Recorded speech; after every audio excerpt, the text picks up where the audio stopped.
Lorsque la spiritualité ancestrale de Kemet parle de l'être suprême ou Imana, elle parle du principe sans lequel l'existence elle-même n'existerait pas et du principe contenant en lui-même l'origine de l'existence de toute chose et les faisant vivre au quotidien. Afin de comprendre la nature du principe divin, il faut rappeler tout d'abord que pour nos ancêtres, le principe divin est un principe unique. La pensée de nos ancêtres est donc une pensée monothéiste. Voilà pourquoi, dans un texte pharaonique tiré du papyrus de Rhind, le principe divin s'exprime et souligne bien qu'il est le seul et l'unique créateur de toutes choses en disant « Je fis tout ce que je fis, étant seul, avant que personne d'autre ne se fût manifesté à l'existence. » Ce principe divin est un principe que les créatures, y compris humaines, n'arrivent pas à percevoir pleinement car elles sont bloquées et limitées par leur sens, qui les empêche de le cerner complètement. Ainsi, pour nos ancêtres, le principe divin est une énergie spirituelle. Étant donné que le principe divin est énergie, ce principe est divin et invisible, insondable, impénétrable, insaisissable, inconnaissable. Voilà pourquoi le pharaon Akhenaton, dans son célèbre hymne à Imana ou Atan, dira à l'être suprême qu'aucun de ceux que tu as engendrés ne te voit. Ainsi, pour nos ancêtres, le principe divin est donc caché, mystérieux dans son essence. Voilà pourquoi les prêtres kémites l'appelaient Imana ou Amon, nom qui signifie le caché, mais qui n'est pas un réel nom, mais plutôt un titre descriptif de l'être, car les prêtres kémites fonctionnaient sur le principe de la connaissance. Donc, pour donner un nom à quelque chose, il fallait connaître la nature de cette chose. Ainsi, puisque les prêtres kémites considéraient le principe divin comme invisible, insaisissable, ils l'appelaient donc Imana ou Amon pour décrire le fait qu'il est innommable, invisible, insaisissable. Un extrait de la louange à Imana ou Amon, tiré du papyrus de l'Aide, dit ceci à propos de l'être suprême. Unique est Imana, qui est caché pour eux, sans que l'on connaisse son véritable aspect. Le nom même d'Imana ou Amon renvoie donc à ces notions d'insondable, d'impénétrable, etc. Ceci dit, les prêtres kémites conceptualisaient dans un premier temps le principe divin comme étant un principe unique, c'est-à-dire monothéiste, et caché, contenant en lui-même l'origine de l'existence de toute chose. Dans un second temps, ce principe divin est de nature androgyne, c'est-à-dire de nature mâle et femelle, ce qui lui permet de créer toutes les choses existantes, les humains, les animaux, les végétaux, sur le modèle mâle et femelle. C'est pourquoi un extrait des plus anciens textes religieux de l'histoire de l'humanité, c'est-à-dire les textes des pyramides, formule 273-274, numéro 397, dit « Tu es le père et la mère des hommes ». L'être suprême, selon les prêtres kémites, est donc à la fois mâle et femelle. En même temps, le mariage traditionnel africain obéit à ce principe de l'unité de la nature mâle et femelle d'Imana. Le couple marié traditionnel réalise donc l'androgynie divine.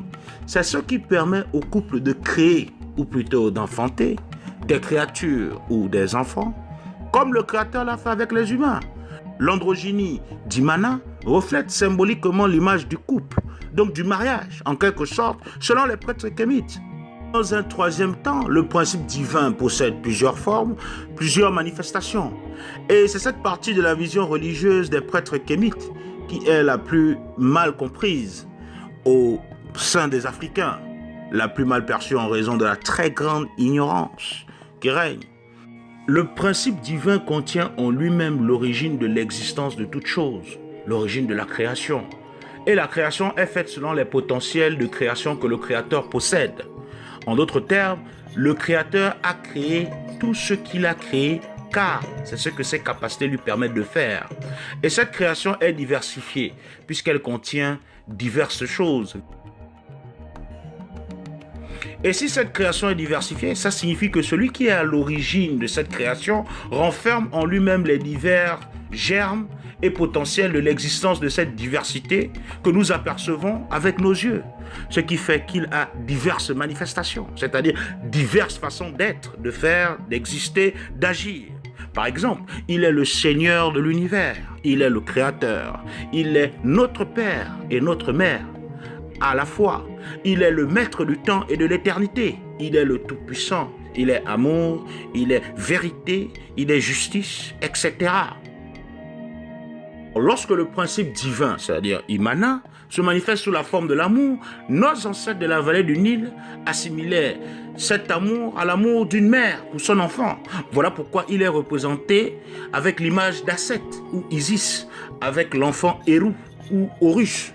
Lorsque le principe divin ou Imana se manifeste sous la forme de la vérité, la justice, l'ordre, l'harmonie, on représente l'Amat, ou on l'appelle ainsi. Lorsque le principe divin ou Imana se manifeste sous la forme de la connaissance, de l'omniscience, de la parole, on représente Djeuti ou Thoth. Lorsqu'il voulait dire qu'Imana est le seul juge de l'humanité, sur terre et dans le monde invisible, il disait qu'Imana est Osare ou Osiris. Ce sont ces diverses manifestations que l'égyptologie appelle divinités. Or, en réalité, ces divinités sont en fait les divers aspects d'un même être. Donc, pour nos ancêtres de la vallée du Nil, le créateur est amour, c'est-à-dire Asset ou Isis, vérité, justice, ordre, harmonie, c'est-à-dire Maat. Il est celui qui sait tout, qui détient toute connaissance, c'est-à-dire Djeuti ou Thoth. Mais en fin de compte, il est Imana, c'est-à-dire le caché, car il est tellement grand, insondable, insaisissable, mystérieux, qu'on ne peut pas le cerner entièrement et totalement. Et comme on ne peut pas le cerner entièrement, c'est ça qui fait qu'on lui rend des cultes à travers ses propres diverses manifestations, à savoir le culte d'Osare, ou le culte d'Asset, ou le culte de Ra. Il n'y a donc jamais eu plusieurs divinités à Kemet, en réalité, mais un seul et unique principe divin, dont l'essence profonde est cachée, mais qui s'exprime sous diverses formes, sous diverses manières de faire et agir. Le symbolisme des divers visages d'Imana l'unique, que l'on trouve dans les textes du pharaon Akhenaton, dans son hymne célèbre à Imana ou Aton, lorsqu'il dit ceci: tu extrais éternellement des milliers de formes à partir de toi-même, tout en demeurant un. La louange à l'Amen ou Imana, extrait du papyrus de Leyde, dira que le Créateur est resplendissant de forme, l'être suprême, merveilleux aux multiples apparitions. Une personne a comme le Créateur dans la vision africaine plusieurs formes, plusieurs manifestations. Lorsque cette personne se rend sur son lieu de travail, cette personne se manifeste en tant qu'employé, chef d'entreprise, directeur ou tout autre poste selon son secteur d'activité. C'est une de ses formes, un de ses titres.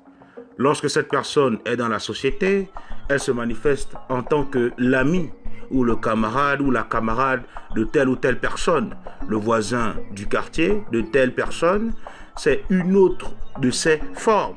Lorsque cette personne se trouve dans sa famille, cette personne se manifeste en tant que fils ou fille de deux personnes, en tant que frère ou sœur de plusieurs personnes, en tant que cousin ou cousine de plusieurs personnes, et en tant que neveu ou nièce de plusieurs personnes, ou en tant qu'oncle ou tante de plusieurs personnes. Voici d'autres formes et manifestations de cette personne. Lorsque cette personne se retrouve en couple, elle se manifeste en tant qu'époux ou épouse, mari ou femme de telle personne. Elle devient le père ou la mère de telle personne, c'est-à-dire des enfants qu'il l'appelle donc papa ou maman.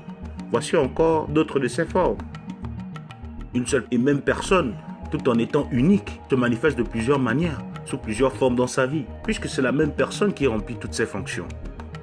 Dans un quatrième temps, le principe divin, étant donné qu'il est le principe contenant en lui-même l'origine de l'existence de toutes choses et les faisant vivre au quotidien, l'essence de toutes les choses existantes, c'est-à-dire nature, écosystème, végétaux, animaux, êtres humains, sont en lui, viennent de lui et sont animés de son énergie. Ainsi, le principe divin est en toutes choses et l'essence de toutes choses sont en lui. Voilà pourquoi la louange à Imana, extrait du papyrus de Leyde, dit que chaque créature se glorifie en lui pour se magnifier en s'imprégnant de sa divine perfection. Ainsi, la nature entière est divine et sacrée. Il faut donc la respecter, ce qui sous-entend le principe de l'écologie. Car ne pas respecter la nature est offenser directement le principe divin qui s'y trouve. L'être humain est également divin, donc les racistes et barbares doivent savoir qu'il ne faut pas tuer l'être humain ou le réduire en esclavage, car en le faisant, vous offensez directement le principe divin qui s'y trouve. Pour nos ancêtres kémites, le principe divin contient en lui-même l'essence de toute chose. Elle est à l'origine de toute chose et fait vivre toutes ces choses et est en toutes choses. Il ne se trouve pas au ciel qui n'existe pas, mais partout.